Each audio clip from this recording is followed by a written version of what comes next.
യുവ ഡോക്ടർ നൽകിയ ബലാത്സംഗ പരാതിയിൽ റാപ്പർ വേടനെ അറസ്റ്റ് ചെയ്തു. എറണാകുളം തൃക്കാക്കര ACPയുടെ നേതൃത്വത്തിൽ നടത്തിയ ചോദ്യം ചെയ്യലിന് ശേഷമായിരുന്നു അറസ്റ്റ്.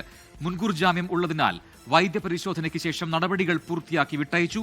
വേടനെ പുറത്തിറക്കണമെന്നാവശ്യപ്പെട്ട് എറണാകുളം തൃക്കാക്കര പോലീസ് സ്റ്റേഷന് മുന്നിൽ പരാക്രമം നടത്തിയ മദ്യപ സംഘത്തെ പോലീസ് കസ്റ്റഡിയിലെടുത്തു.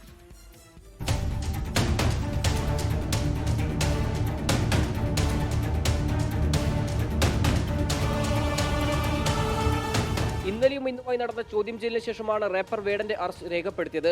യുവ ഡോക്ടർ നൽകിയ പരാതിയിലാണ് തൃക്കാക്കര പോലീസിന്റെ നടപടി.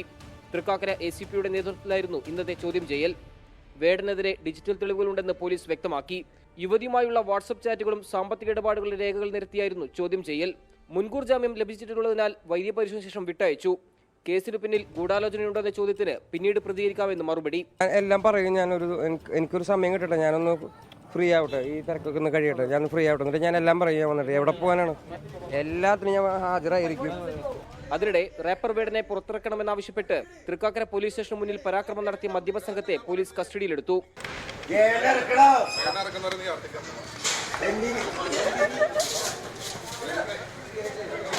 2021 മുതൽ 23 വരെയുള്ള കാലഘട്ടത്തിൽ കോഴിക്കോടും കൊച്ചിയിലും എത്തിച്ച് പീഡിപ്പിച്ചെന്നാണ് യുവ ഡോക്ടറുടെ പരാതി.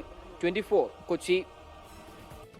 ലോകത്തെവിടെയായാലും ഏത് സമയത്തും 24 വാർത്തകളും ഓഗ്മെന്റഡ് റിയാലിറ്റി പാക്കേജുകളും എക്സ്പ്ലെയിനറുകളും വിശദമായി കാണാൻ ഞങ്ങളുടെ YouTube ചാനൽ നിങ്ങൾക്ക് സബ്സ്ക്രൈബ് ചെയ്യാം.